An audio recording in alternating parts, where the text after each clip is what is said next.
This is 100% the best gimbal money can buy right now. Now the one, as I was saying,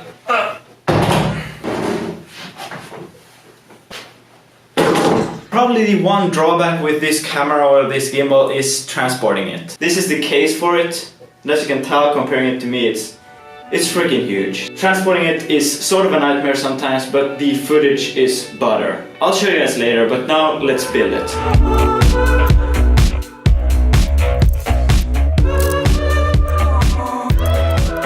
This is usually how I take it out of the case. As you can tell, the camera is already attached. This is actually the Panasonic GH5s with a Sigma Art 24-70 and a Atomos Speedbooster. And this is actually, that's the great part about having a case that size, is that you can keep the camera attached, you can keep a lot of the accessories and cables in place, so you minimize downtime at shoot. So that's one of the really good parts about having a huge case, is that you can actually keep the camera attached. So the first thing I usually do is screw on the top handle, because hauling this around, this big gimbal around, even though you have this ring which you can grip onto, it's 10 times easier to carry it around with the top handle, and that's why I every single time screw it on and never leave it off. So the top handle is the first thing I screw on. The second thing is this rod mount right here, which actually has a couple of magic cards for attaching the Atomos Ninja Inferno and the start-stop recording button. So this has a start-stop recording button because pressing the button on the camera would be very difficult. Holding this in one hand is basically impossible, so you need a button right here. So I always use my left thumb to start-stop recording, and I use this Atomos Ninja Inferno to record footage. It's actually got a quick release here, so if we've got another setup, if we've got a tripod or a slider setup, we can just easily get this off, get another HDMI cable and then attach it to the other rig. So we've attached a quick release right here, so we're good to go very quickly. It's all about optimizing time. Now the second thing is the other rod mount, which has the microphone. It's actually just a backup microphone which we can use if necessary. We usually use this lab mic right here, or we use the Zoom to record on location audio. This is mainly as a backup microphone. The third thing is the focus motor. As you can tell right here, I've got a couple of 15mm rods, so it slides on very easily, and then you just line it up and screw it in place. And all I need to do now is connect the LEMO cable right there, which is always attached. We just keep it there so we save some more time. And the camera itself is actually powered, and the HDMI cables and everything, their cables are all routed. They're attached with zip ties right here, so we don't have to undo the cables. It's just, you know, it's ready to go more or less once we're here. All we need to do is connect this end right here to everything else. So we've got three different cables. We've got power for the Atomos Ninja Inferno.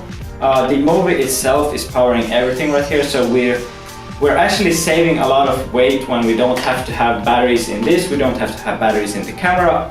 Everything is powered with the batteries on the Mōvi itself. And that's these fellas. These are easily connected, they're hot swappable, and they charge very quickly, so that's why we use those. Alright, the thumb wheel for the focus motor is something I usually attach after I attach the focus motor, so it basically attaches to this side in a matter of seconds, and it's really easy to use because it charges via micro USB, so as long as it's charged, you don't need any extra cables. You basically screw it on and you're good to go. And now we're closing in. We only have these LANC cables right here, which need to be connected to the LancDirector. The LancDirector, I'll link it down below, but it's a product that basically makes the slave port from the Ninja Inferno act as a master. So you can actually use slave thumb controllers with a slave port. Normally it wouldn't work if we connected this small thumb controller right here to the Atomos Ninja Inferno, but now when the LancDirector works as the master, we can connect two slave ports together and they work, which they normally wouldn't.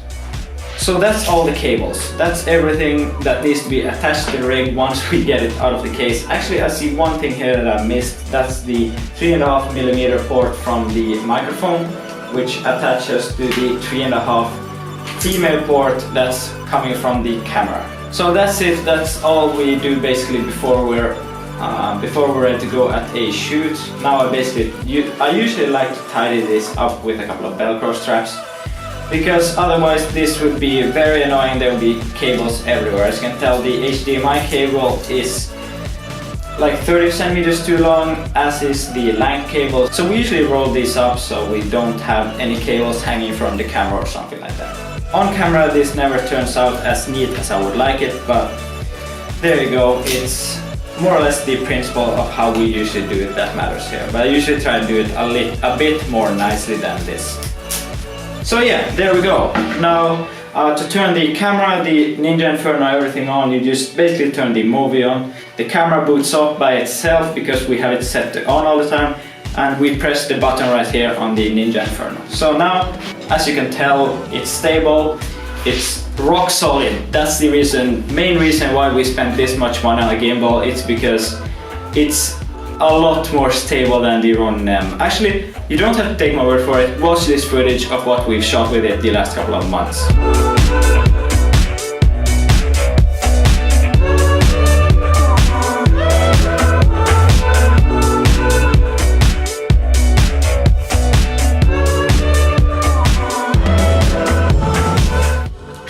So if you're not yet convinced on how good the Movi Pro is, well, I don't know what to tell you, man. Obviously there are a couple of drawbacks. For example, size is one very huge one, but for me it's definitely a worth trade-off. But the algorithms Freefly has tucked into this thing is just amazing. Like, it's so incredibly smooth. You can also set it up to work almost like handheld, but smooth. It's amazing literally what you can do with this thing. The settings and the algorithms, as I said, are amazing. One very good example, which I always like to bring up, is the Ronin M or the Ronin gimbals. Once you walk with them forward, they work really well. Once you do the pan, they work really well, but changing from walking forward into panning, you always get a little bit of a jump when the motors kick in. But with this, it just starts moving, as you can tell, very smoothly. What I would describe it as is basically natural. The movement is natural. It doesn't look like gimbal. It doesn't look robotic, and it just looks very good. And combining it with amazing low light and this big screen right here, so you never miss focus, you're basically set.